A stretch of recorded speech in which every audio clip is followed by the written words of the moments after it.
स्वतंत्रता के अधिकार में निवारक नजरबंदी के बारे में बताया गया है। इसमें आपको जो नॉर्मल प्रोसेस है गिरफ्तारी का, वो प्रोसेस फॉलो नहीं होता।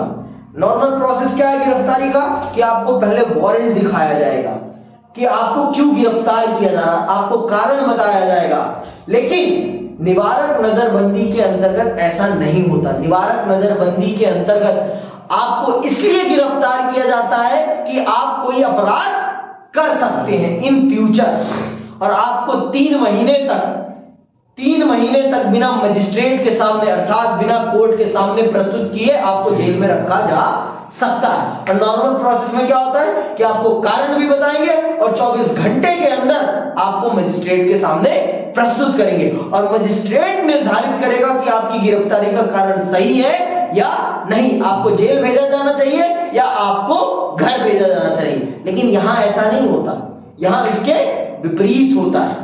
तो निवारक नजरबंदी का भी सरकार ने खूब धड़ल्ले से प्रयोग किया आपातकाल में, और जिन पर भी उन्हें शक था कि ये आपातकाल में भी सरकार के खिलाफ कुछ ना कुछ करेंगे, उनको उठाया और जेल में डाल दिया कि चलो बेटा बैठे रहो। और घर परिवार के लोग अदालत का भी सहारा नहीं ले सकते। क्यों? क्योंकि सारे संवैधानिक अधिकारों को काले बस्ते में डाल दिया गया था। समझ में आई बात? इसीलिए तो आपातकाल को क्या कहा गया है? लोकतांत्रिक व्यवस्था का संकट। ये लोकतांत्रिक व्यवस्था का सबसे बड़ा काला धब्बा है। इसीलिए बहुत सचेत रहना बहुत जरूरी है देश के नागरिकों के लिए। अगर आप सचेत नहीं रहेंगे तो आपके अधिकार आपसे कब छीन लिए जाएंगे और आपको पता भी नहीं चलेगा। एक ही बार में रुक गए सारे विरोध आंदोलन, अब कुछ भी नहीं, सड़कें खाली हो गई, क्योंकि सारे विपक्षी नेताओं को रात ही रात में हाउस अरेस्ट कर दिया गया, अपने घर में उन्हें कैद कर दिया गया। और जो ज्यादा ही फुदक रहे थे उनको यहां से उठाकर वहां पटक दिया, यहां से उठाकर वहां पटक दिया, जिससे कि वो कुछ कर ही ना पाए। कौन सी परिस्थितियां थी जिन परिस्थितियों ने इंदिरा गांधी को मजबूर किया कि वो आपातकाल की तरफ जाएं, एक ऐसे संवैधानिक अधिकार का प्रयोग करें जिससे कि देश का लोकतंत्र अंधकार में पड़ जाए। वो कौन सी परिस्थितियां थी? आपने समझ लिया कि 1972 के बाद भारत में किस प्रकार की राजनीतिक परिस्थितियां बनी। आपने देखा बिहार का छात्र आंदोलन, गुजरात का छात्र आंदोलन, इन छात्र आंदोलनों ने किस प्रकार से इंदिरा गांधी को विवश किया कि वो इस तरफ कदम बढ़ाएं। और तात्कालिक कारण क्या बनता है, याद है कि नहीं? तात्कालिक कारण बनता है इलाहाबाद उच्च न्यायालय के द्वारा दिया गया फैसला। इलाहाबाद उच्च न्यायालय का वो फैसला जो मजबूर कर देता है इंदिरा गांधी को कि वो इस अनुच्छेद का प्रयोग करें और अपनी राजनीतिक शक्ति को बचाएं, अपनी राजनीतिक ताकत को बचाएं। तो आज हम चल रहे हैं उसी को विस्तार पूर्वक समझने कि आपातकाल की घोषणा कब हुई, कैसे हुई और इसके भारत पर क्या प्रभाव पड़े, भारत का लोकतंत्र इससे किस प्रकार से प्रभावित हुआ। चलिए पढ़ते हैं और समझते हैं। 12 जून, सुनना ध्यान से, ये डेटें याद रहनी चाहिए आपको। 12 जून 1975 के दिन इलाहाबाद उच्च न्यायालय के न्यायाधीश जगन मोहन लाल सिन्हा ने एक फैसला सुनाया। इनका नाम याद रखना, ये 1 नंबर का प्रश्न बनता है कि उस समय इलाहाबाद उच्च न्यायालय के न्यायाधीश कौन थे? तो कौन थे? जगन मोहन लाल सिन्हा ने एक फैसला सुना। इस फैसले में उन्होंने लोकसभा के लिए इंदिरा गांधी के निर्वाचन को अवैधानिक करार दिया। मतलब इन्होंने गैर संवैधानिक तरीके से इस पद को प्राप्त किया। मतलब जहां से वो एमपी थी, उन्होंने अपने क्षेत्र में अपने प्रतिद्वंदी को हराने के लिए गैर संवैधानिक तरीकों का प्रयोग किया है। जब आप एमपी ही नहीं रह गए तो आप किस प्रकार किसी भी संवैधानिक पद पर नहीं रह सकते। इससे इंदिरा गांधी के किस पर खतरा आ गया? इससे उनके संवैधानिक पद पर खतरा आ गया। क्यों? क्योंकि जब अब अगर वो एमपी नहीं रहेंगी तो वो प्रधानमंत्री भी नहीं रह सकती है। समझ में आई बात? बिना एमपी रहे आप प्रधानमंत्री नहीं रह सकते। अगर आप बन भी जाते हैं तो आपको 6 महीने के अंदर संसद के किसी न किसी सदन का सदस्य बनना पड़ेगा, तभी आप उस पद पर रह सकते हैं, नहीं तो आप प्रधानमंत्री नहीं रह सकते। तो मूलतः जो प्रधानमंत्री होता है वो संसद के लोकसभा का जो सदन होता है उसका सदस्य होता है। तो जब इंदिरा गांधी के ऊपर इलाहाबाद उच्च न्यायालय का ये फैसला आता है तो उनकी सिट्टी पिट्टी गुल हो जाती है। आप सब देख रहे थे कि उस समय बिहार छात्र आंदोलन चल रहा था, आपका गुजरात छात्र आंदोलन चल रहा था और पूरा विपक्ष एकजुट होकर इंदिरा गांधी के खिलाफ बोल रहा था। और जब ये फैसला आया 12 जून 1975 को, जब ये फैसला आता है तो विपक्ष इंदिरा गांधी पर हावी हो जाता है कि आपने असंवैधानिक तरीके से इस पद को ग्रहण किया है, आप इस पद को छोड़िए, आप इस्तीफा दीजिए। तो इंदिरा गांधी हकबका जाती हैं। इंदिरा गांधी क्या जाती है? हकबका जाती है। सुनिएगा ध्यान से। न्यायमूर्ति ने यह फैसला समाजवादी नेता राजनारायण द्वारा दायर एक चुनाव याचिका के मामले में सुनाया था। राजनारायण इंदिरा गांधी के खिलाफ 1971 में बतौर उम्मीदवार चुनाव में खड़े हुए थे। याचिका में इंदिरा गांधी के निर्वाचन को चुनौती देते हुए, सुनना बड़े ध्यान से, इंदिरा गांधी के निर्वाचन को चुनौती देते हुए तर्क दिया गया था कि उन्होंने चुनाव प्रचार में सरकारी कर्मचारियों की सेवाओं का इस्तेमाल किया था। उच्च न्यायालय के इस फैसले का मतलब यह था कि कानूनन अब इंदिरा गांधी सांसद नहीं रही और अगर अगले 6 महीने की अवधि में दोबारा सांसद निर्वाचित नहीं होती तो प्रधानमंत्री के पद पर कायम नहीं रह सकती। सुन लिया भाई कि अगर 6 महीने के अंदर वो फिर से निर्वाचित नहीं होती कहीं से सांसद, तो उनकी चुनाव मतलब उनका प्रधानमंत्री पद उनसे छिन जाएगा। और आप सब जानते हैं ये कांग्रेस इंदिरा गांधी के बिना कुछ भी नहीं थी। ये जो नई कांग्रेस थी ये इंदिरा गांधी के बिना कुछ भी नहीं थी। इंदिरा गांधी इसकी सूरज थी, अर्थात इसकी सबसे ज्यादा ताकतवर नेता कौन थी? इंदिरा गांधी। और इनके अलावा इस नई वाली कांग्रेस का कोई नेता नहीं था जो इतना बड़ा कद्दावर हो। समझ में आई बात? क्योंकि ये जो कांग्रेस नई वाली बनी थी ये कांग्रेस पूर्ण रूप से इंदिरा गांधी पर आधारित थी, पूर्ण रूप से। पहले ही मैंने आपको इससे पहले वाले चैप्टर में मैंने इसके बारे में बहुत विस्तार से समझा दिया। आगे सुनिएगा। 24 जून 1975 को सर्वोच्च न्यायालय ने उच्च न्यायालय के इस फैसले पर आंशिक स्थगनादेश सुनाते हुए कहा कि जब तक इस फैसले को लेकर की गई अपील की सुनवाई नहीं होती तब तक इंदिरा गांधी सांसद बनी रहेंगी, लेकिन वे लोकसभा की कार्रवाई में भाग नहीं ले सकती। अब भाई आप सांसद बने रहेंगी लेकिन आप लोकसभा की कार्रवाई में, अब एक प्रधानमंत्री अगर लोकसभा की कार्रवाई में पार्टिसिपेट नहीं करेगा तो फिर आप बताइए कि वो देश को कैसे चलाएगा? देश को कैसे बताएगा कि मैं किस प्रकार की नीतियां ला रहा हूं? अगर माननीय मोदी जी को संसद में जाने से रोक दिया जाए तो वो कैसे अपने आप को बता पाएंगे कि मैं इस देश के लिए क्या कर रहा हूं? क्योंकि संसद क्या है? संसद भारत का सबसे बड़ा मंच है बोलने का। संसद में जब कोई बोलता है तो पूरा भारत उसे सुनता है, पूरा भारत उसे सुनता है। समझ में आई बात? तो एक प्रधानमंत्री को आप संसद में जाने से रोक देंगे तो प्रधानमंत्री की क्या हैसियत रह जाएगी? आप बताइए, कुछ हैसियत रह जाएगी? प्रधानमंत्री मतलब कुछ नहीं। आप प्रधानमंत्री तो हैं लेकिन आप लोकसभा की कार्रवाइयों में पार्टिसिपेट नहीं कर सकते। आप नेता हैं और आप ही नहीं हैं। आप ही नेता हैं और आप ही नहीं हैं। बिना नेता के कोई कार्रवाई होगी? प्रधानमंत्री के बिना संसद मतलब कुछ नहीं। भाई सत्ता दल का नेता ही नहीं है तो फिर मतलब क्या है? बिना सत्ता दल के नेता के तो संसद चलती ही नहीं है।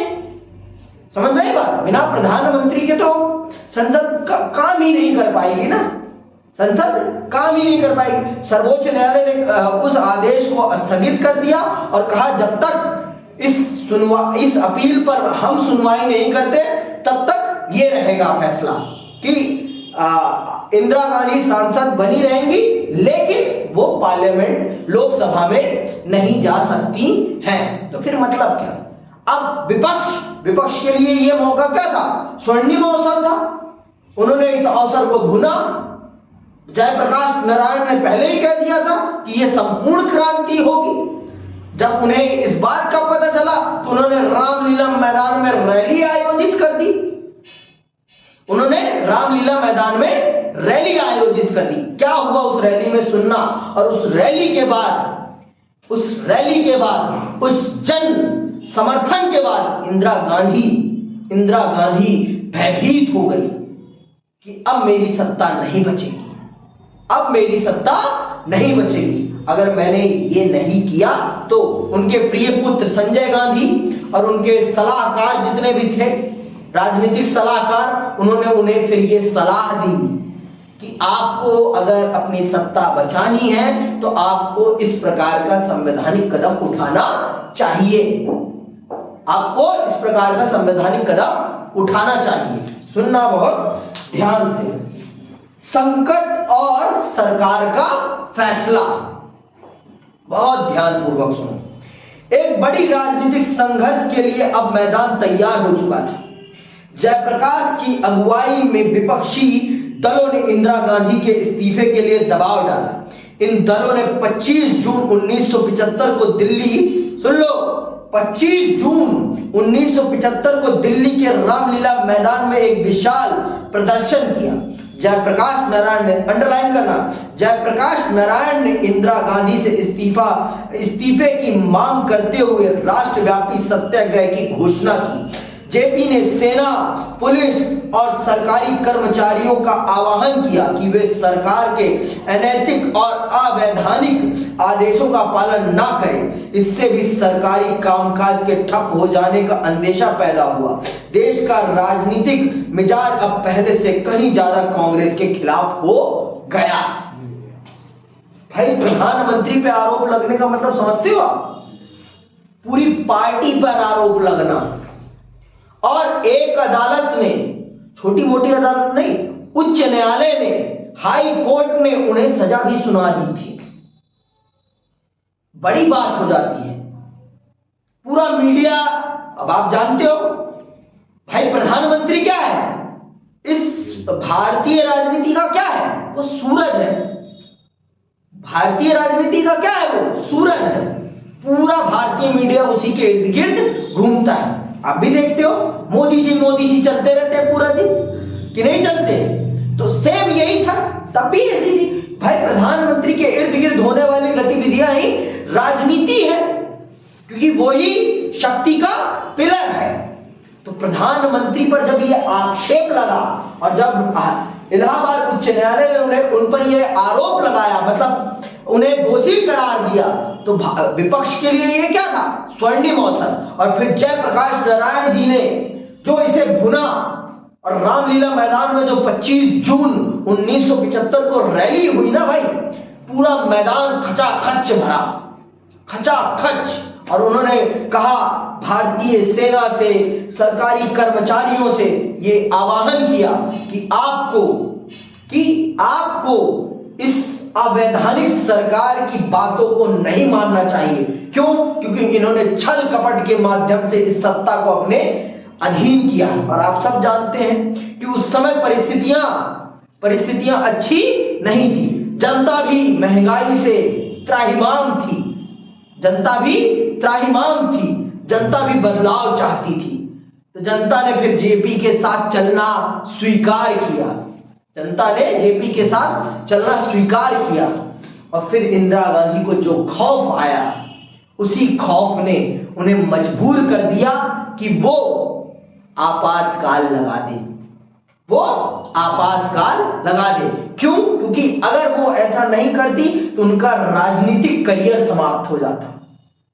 उनको अपने राजनीतिक भविष्य पर अंधकार का एक काला धब्बा दिखने लगा और अपने उसी अंधकार के अपने राजनीतिक भविष्य के अंधकार के उस काले धब्बे को मिटाने के लिए उन्होंने एक बहुत बड़ा धब्बा मार दिया और जिसे कहा गया आपातकाल। सुनिएगा आगे के बारे में। सरकार ने इन घटनाओं के मद्देनजर जवाब में आपातकाल की घोषणा कर दी। सरकार ने इन सब घटनाओं, क्या ये घटनाएं आपको लगती है आपातकाल के लिए सही है? सरकार ने इन घटनाओं के मद्देनजर जवाब में आपातकाल की घोषणा कर दी।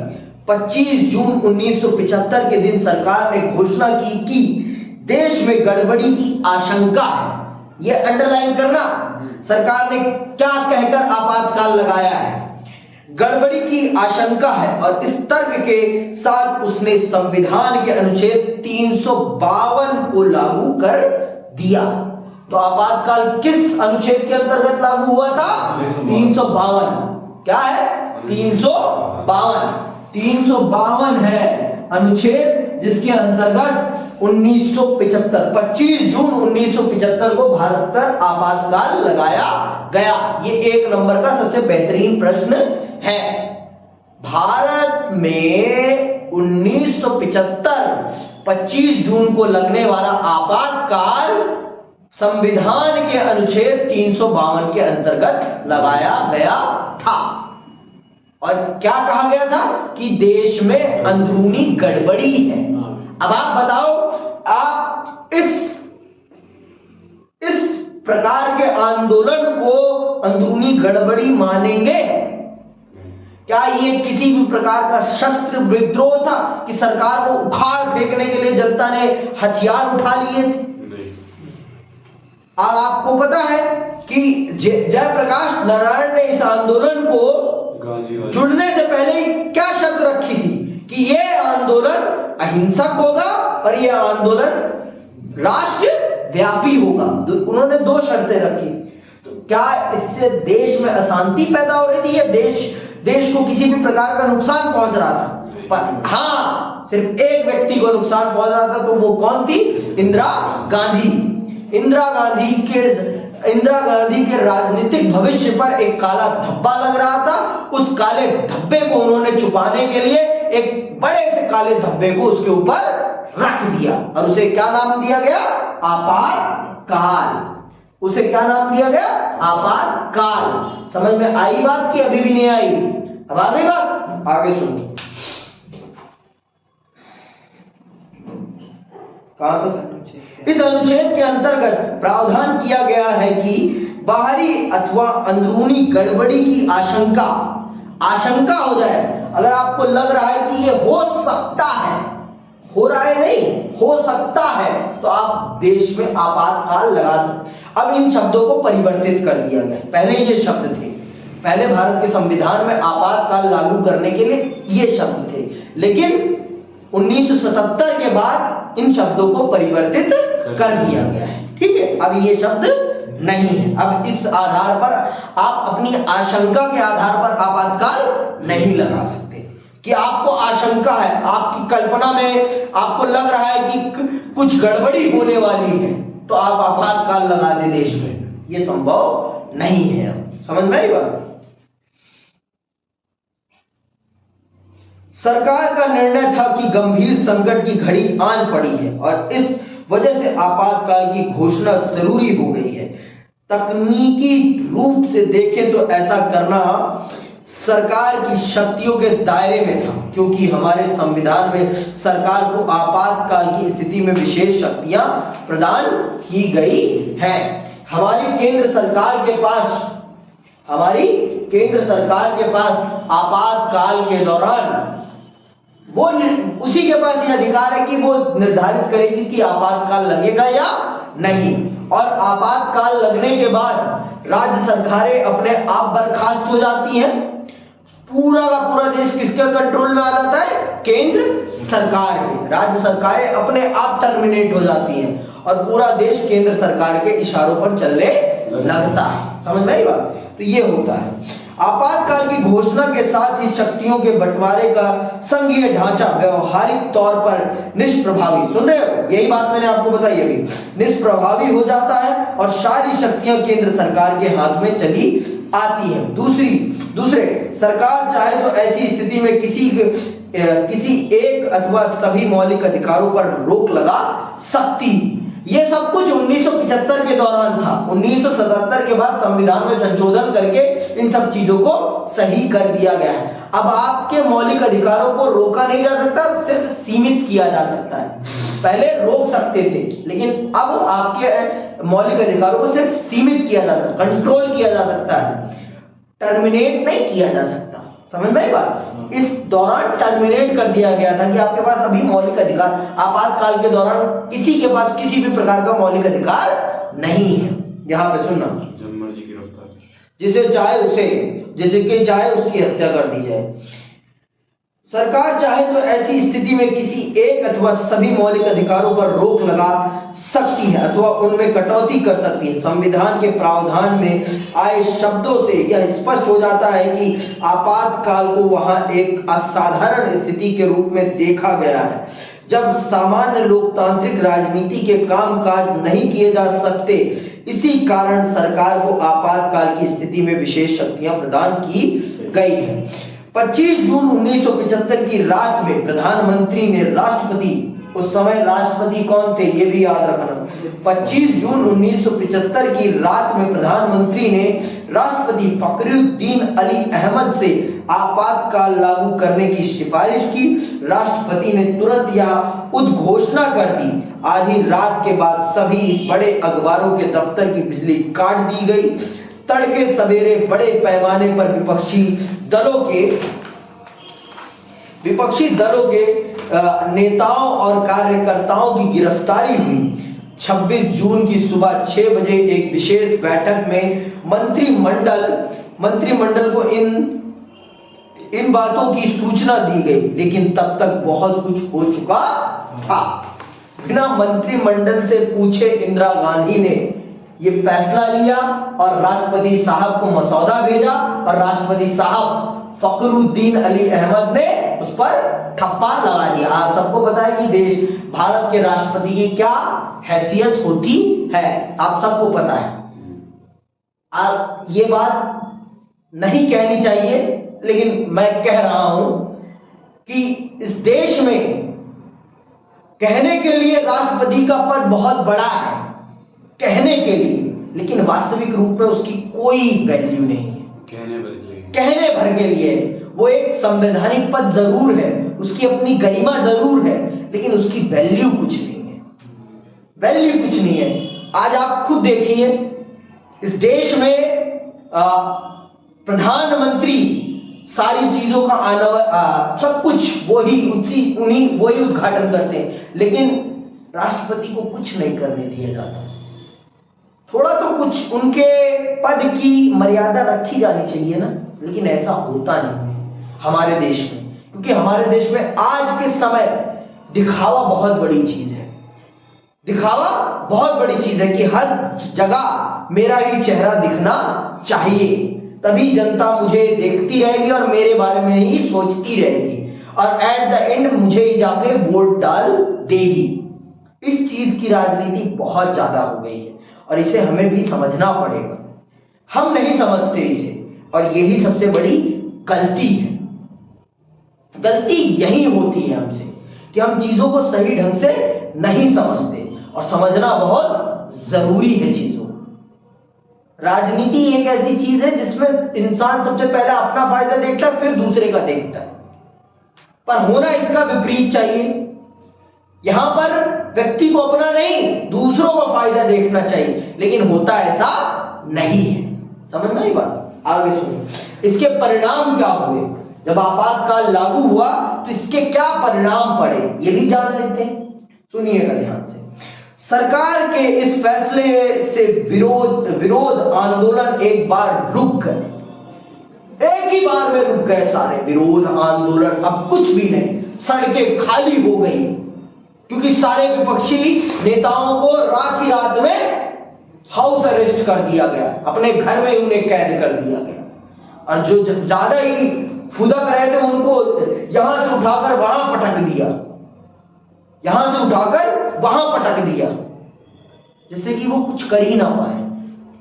समझ में आई बात? आगे सुनना। हड़तालों पर रोक लगा दी गई, अनेक विपक्षी नेताओं को जेल में डाल दिया गया, राजनीतिक माहौल में तनाव भरा एक गहरा सन्नाटा छा गया। आपातकालीन प्रावधानों के अंतर्गत प्राप्त अपनी शक्तियों पर अमल करते हुए सरकार ने प्रेस की आजादी पर रोक लगा दी। समाचार पत्रों को कहा गया कि कुछ भी छापने से पहले अनुमति लेना जरूरी है। इसे प्रेस सेंसरशिप के नाम से जाना जाता है। और जतिन, ये आपसे पूछा जा सकता है किसमें, वाइवा में, कि आपातकाल के दौरान लगी प्रेस सेंसरशिप से आप क्या समझते हैं? तो आप क्या बताएंगे कि प्रेस सेंसरशिप वो होती है जिसमें समाचार पत्रों को अपनी खबरें छापने से पहले सरकार को दिखानी पड़ती है। सरकार निर्धारित करती है कि कौन सी खबर छपेगी और कौन सी नहीं। उस नीति को सेंसरशिप, प्रेस सेंसरशिप कहते हैं। जैसे कि आज चल रहा है, सरकार के खिलाफ कुछ भी नहीं छपता आज के पेपरों में। क्यों? क्योंकि आज के पेपरों को कह दिया गया कि अगर तुमने हमारे खिलाफ छापा ना तो तुम्हें एडवर्टीजमेंट ही नहीं देंगे, तुम्हें तुम्हारी कमाई बंद कर देंगे। अब तुम्हारी कमाई नहीं होगी तो तुम कैसे चलोगे? भाई सबके लिए अपनी कमाई बहुत जरूरी है। भाई कमाई नहीं होगी तो कोई कुछ नहीं करेगा। आज के जो टीवी चैनल इतना मोदी जी की तारीफ में उठे रहते हैं, उनके आगे सिर झुकाए हुए, क्यों झुके आए हुए हैं? क्योंकि उनसे उनकी रोजी रोटी है। अगर वो उनके खिलाफ बोलना स्टार्ट कर देंगे तो वो उन्हें ऐड देना बंद कर देंगे, वो उन्हें ऐड देना बंद कर देंगे तो उनके घर में रोटी पकना बंद हो जाएगी। तो वो मजबूर हैं कि मोदी जी के लिए वो तारीफ के पुल बांधे, चाहे वो गलत करे तब भी सही बताए और सही करे तो सही तो बताना ही होता है। सही को सही बताना तो काम है। लेकिन आप बताओ, मीडिया का वास्तविक काम क्या है? सरकार से सवाल करना, सरकार की चापलूसी करना मीडिया का काम नहीं होता। इसीलिए उसे लोकतंत्र का चौथा स्तंभ का, और यहाँ की मीडिया ने वो करा। सरकार ने सेंसरशिप लगाई तो उन्होंने क्या करा? उन्होंने अपने विचारों को लिखने वाली जगह को खाली छोड़ दिया कि सरकार हमें रोक रही है खबर छापने से, तो हम खबर ही नहीं लिखेंगे। जनता को पता तो चले कि देश में क्या चल रहा है। उन्होंने अपना विरोध प्रकट किया। लेकिन आज की क्या मीडिया ऐसा विरोध प्रकट कर सकती है? कदापि नहीं। अगर वो प्रकट कर देना अगले दिन ही उसको जेल या ईडी का समन आ जाएगा। तो ये है आज की कंडीशन, ये है कंडीशन। आपातकाल लगा था, फिर भी उस समय की मीडिया इतनी लॉयल थी कि उन्होंने अपनी जनता के विश्वास को नहीं तोड़ा, सच्चाई को नहीं तोड़ा, और उन्होंने प्रेस सेंसरशिप के खिलाफ एक अलग तरीके की मुहिम चलाई, पेन की मुहिम चलाई। पेपर ही ब्लैंक छोड़ दिया कि अगर सरकार हमें छापनी नहीं देगी तो हम कुछ नहीं छापेंगे और अपना विरोध दर्ज करेंगे। जनता को भी तो पता चले कि सरकार हमारे साथ क्या कर रही है। समझ में आई बात? सबसे बड़ी बात यह हुई कि आपातकालीन प्रावधान के अंतर्गत नागरिकों के विभिन्न मौलिक अधिकार निष्प्रभावी हो गए। उनके पास अब यह अधिकार भी नहीं रहा कि मौलिक अधिकारों की बहाली के लिए अदालत का दरवाजा खटखटाएं। अब उनके पास यह भी अधिकार नहीं था कि वो अपने मौलिक अधिकारों के लिए सर्वोच्च न्यायालय जा सके। संवैधानिक उपचार के अधिकार को समाप्त कर दिया गया। अगर उन्हें अरेस्ट किया जा रहा है तो वो ये भी नहीं पूछ सकते कि उन्हें किस लिए अरेस्ट किया जा रहा है। वो अदालत तक नहीं जा सकते, वो अदालत तक नहीं जा सकते। समझ में आई बात? आगे सुनो। सरकार ने निवारक नजरबंदी का बड़े पैमाने पर इस्तेमाल किया। इस प्रावधान के अंतर्गत लोगों को गिरफ्तार इसलिए नहीं किया जाता कि उन्होंने कोई अपराध किया है, बल्कि इसके विपरीत इस प्रावधान के अंतर्गत लोगों को इस आशंका से गिरफ्तार किया जाता है कि वे कोई अपराध कर सकते हैं। अगर आपने 11वीं क्लास में स्वतंत्रता संवैधानिक अधिकारों के बारे में पढ़ा होगा तो आपने इस अधिकार के बारे में जरूर पढ़ा होगा। स्वतंत्रता के अधिकार में निवारक नजरबंदी के बारे में बताया गया है। इसमें आपको जो नॉर्मल प्रोसेस है गिरफ्तारी का, वो प्रोसेस फॉलो नहीं होता। नॉर्मल प्रोसेस क्या है गिरफ्तारी का कि आपको पहले वारंट दिखाया जाएगा कि आपको क्यों गिरफ्तार किया जा रहा है, आपको कारण बताया जाएगा। लेकिन निवारक नजरबंदी के अंतर्गत ऐसा नहीं होता। निवारक नजरबंदी के अंतर्गत आपको इसलिए गिरफ्तार किया जाता है कि आप कोई अपराध कर सकते हैं इन फ्यूचर, और आपको 3 महीने तक बिना मजिस्ट्रेट के सामने अर्थात बिना कोर्ट के सामने प्रस्तुत किए आपको जेल में रखा जा सकता है। और नॉर्मल प्रोसेस में क्या होता है कि आपको कारण भी बताएंगे और 24 घंटे के अंदर आपको मजिस्ट्रेट के सामने प्रस्तुत करेंगे, और मजिस्ट्रेट निर्धारित करेगा कि आपकी गिरफ्तारी का कारण सही है या नहीं, आपको जेल भेजा जाना चाहिए या आपको घर भेजा जाना चाहिए। लेकिन यहां ऐसा नहीं होता, यहां इसके विपरीत होता है। तो निवारक नजरबंदी का भी सरकार ने खूब धड़ल्ले से प्रयोग किया आपातकाल में, और जिन पर भी उन्हें शक था कि ये आपातकाल में भी सरकार के खिलाफ कुछ ना कुछ करेंगे, उनको उठाया और जेल में डाल दिया कि चलो बेटा बैठे रहो। और घर परिवार के लोग अदालत का भी सहारा नहीं ले सकते। क्यों? क्योंकि सारे संवैधानिक अधिकारों को काले बस्ते में डाल दिया गया था। समझ में आई बात? इसीलिए तो आपातकाल को क्या कहा गया है? लोकतांत्रिक व्यवस्था का संकट। ये लोकतांत्रिक व्यवस्था का सबसे बड़ा काला धब्बा है। इसीलिए बहुत सचेत रहना बहुत जरूरी है देश के नागरिकों के लिए। अगर आप सचेत नहीं रहेंगे तो आपके अधिकार आपसे कब छीन लिए जाएंगे और आपको पता भी नहीं चलेगा। आपको पता भी नहीं चलेगा, आपसे आपके अधिकार ऐसे छीन लेगी सरकार। इसीलिए पढ़ना बहुत जरूरी है, और राजनीति को पढ़ना बहुत जरूरी है, क्योंकि ये राजनीति आपको बताती है कि ये आपकी सरकारें आपके खिलाफ क्या क्या कर सकती हैं। आपको विज्ञान ये नहीं सिखाएगा, आपको फिजिक्स ये नहीं सिखाएगा, आपको गणित ये नहीं सिखाएगा, लेकिन आपको राजनीति ये सिखाएगी। आपकी सरकारें, एक इंसान का आपके खिलाफ क्या क्या व्यवहार हो सकता है, एक इंसान अपने फायदे के लिए आपके साथ कितना गलत कर सकता है, ये सिखाने का काम ये राजनीति करती है। तो इसीलिए राजनीति पढ़ना समाज को पढ़ने के बराबर है। अगर आप राजनीति पढ़ रहे हैं तो इसका मतलब आप समाज को पढ़ रहे हैं। समाज आपके साथ क्या क्या कर सकता है आप उसको पढ़ रहे हैं। समझ में बात? इसीलिए इसे पॉलिटिक्स कहा गया है, पॉलिटिकल साइंस, क्योंकि इसमें भी साइंस है। कब क्या हो जाए कोई पता नहीं, किस चीज का क्या रिएक्शन हो कोई पता नहीं। जितनी केमिस्ट्री में लोचे हैं उतना ही इसमें भी लोचे हैं। कब किस चीज का क्या रिएक्शन होगा किसी को पता नहीं है। कौन सा लॉ कहां लग जाएगा किसी को पता नहीं है। समझ में आई बात? इसीलिए इसे भी क्या कहा गया है? विज्ञान। सरकार ने कहा गया सरकार ने आपातकाल के दौरान निवारक नजरबंदी अधिनियमों का प्रयोग करके बड़े पैमाने पर गिरफ्तारी की। जिन राजनीतिक कार्यकर्ताओं को गिरफ्तार किया गया वे बंदी प्रत्यक्षीकरण याचिका का सहारा लेकर अपनी गिरफ्तारी को चुनौती भी नहीं दे सकते। क्यों? क्योंकि मौलिक अधिकार समाप्त कर दिए गए थे। तो जब मौलिक अधिकार ही नहीं तो आप हेबियस कॉर्पस का कैसे यूज करोगे, बंदी प्रत्यक्षीकरण का कैसे प्रयोग करोगे जब आपके पास कोई मौलिक अधिकार ही नहीं है? आप अदालत जा ही नहीं सकते, आप अदालत में अपनी गिरफ्तारी को चैलेंज ही नहीं कर सकते क्योंकि आपके पास कोई राइट ही नहीं है। समझ में आई बात? जिन राजनीतिक कार्यकर्ताओं को गिरफ्तार किया गया वे बंदी प्रत्यक्षीकरण याचिका का सहारा लेकर अपनी गिरफ्तारी को चुनौती भी नहीं दे सकते थे। गिरफ्तार लोग अथवा उनके पक्ष से किन्हीं और ने उच्च न्यायालय और सर्वोच्च न्यायालय में कई मामले दायर किए, लेकिन सरकार का कहना था कि गिरफ्तार लोगों को गिरफ्तारी का कारण बताना कतई जरूरी नहीं।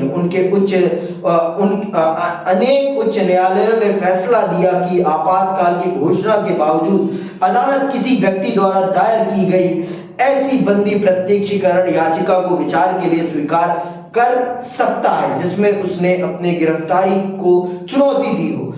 1700 फिर जब सर्वोच्च न्यायालय ने ऐसा किया कि आपातकाल के दौरान भी अगर कोई अदालत आता है और अपनी गिरफ्तारी को चैलेंज करता है तो हम उसकी सुनवाई कर सकते हैं। तो फिर देखो सरकार ने क्या किया, सरकार ने 1976 के अप्रैल माह में सर्वोच्च न्यायालय की संवैधानिक पीठ 1976 के अप्रैल माह में सर्वोच्च न्यायालय की संवैधानिक पीठ ने उच्च न्यायालयों के फैसले को उलट दिया और सरकार की दलील मान ली।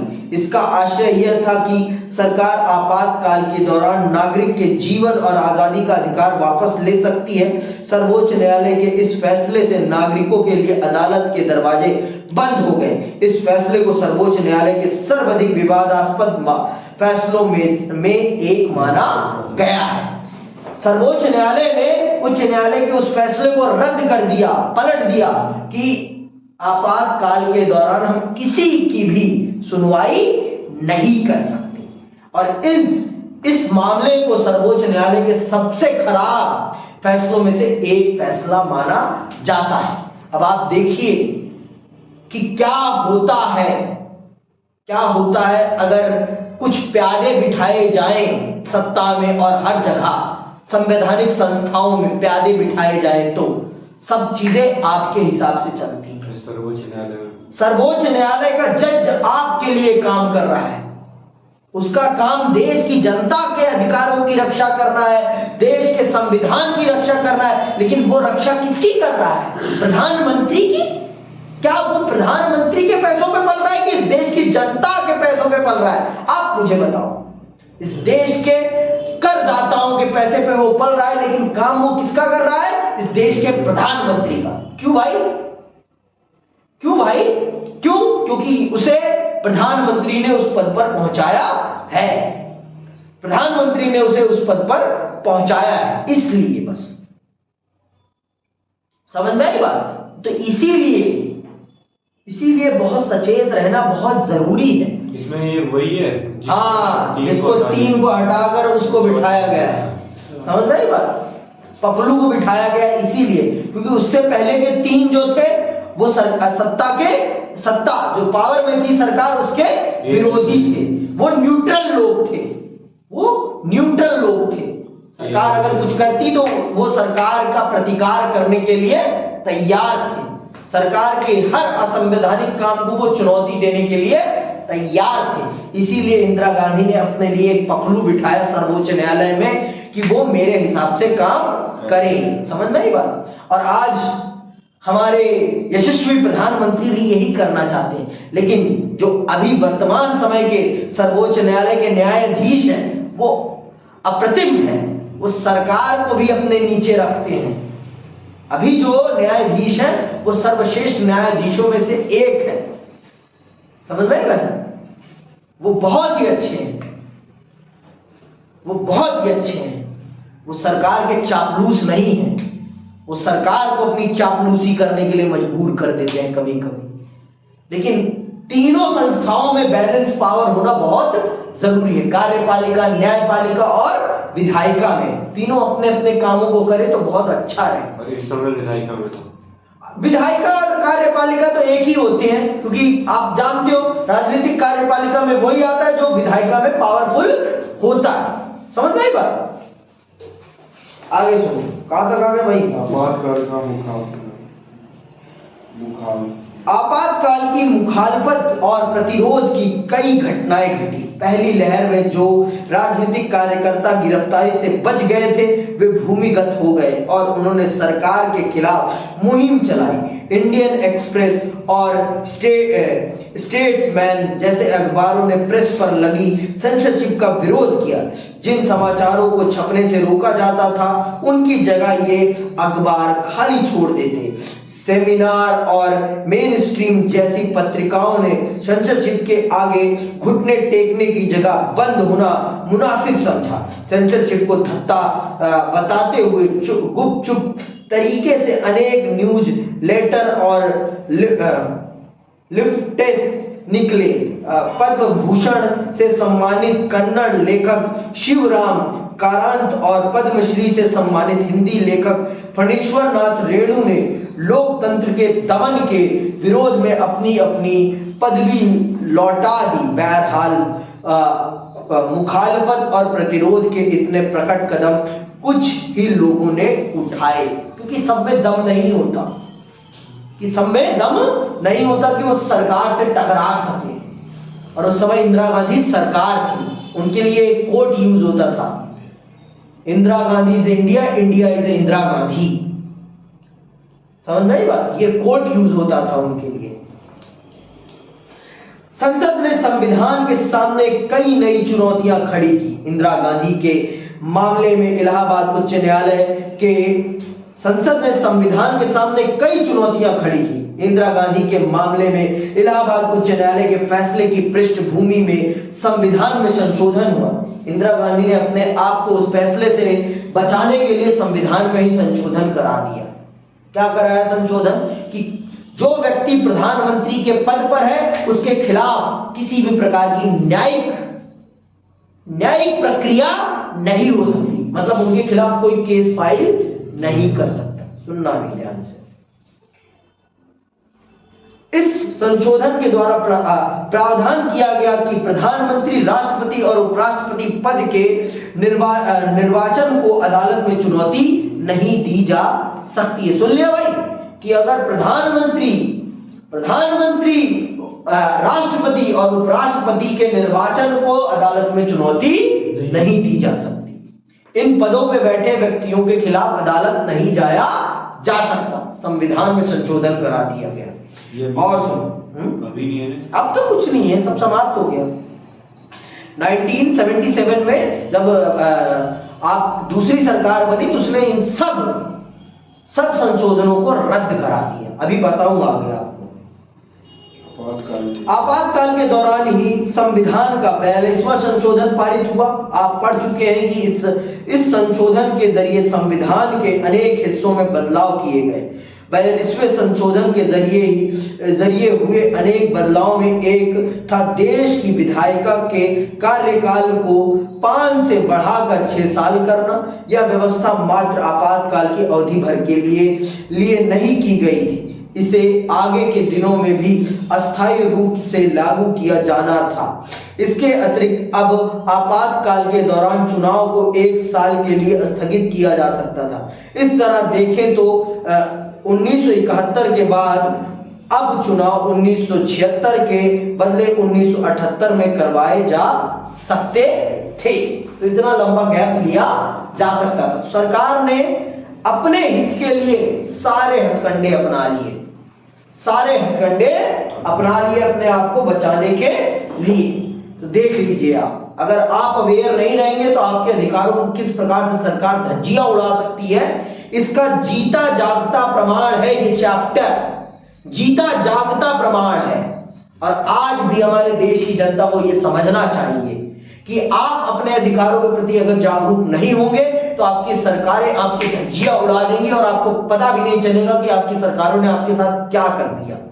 और आज का जमाना तो कर भी नहीं पाएगा कुछ। समझ में आई बात? तो ये स्थितियां हैं। तो आज के लिए बस इतना ही। जय हिंद, जय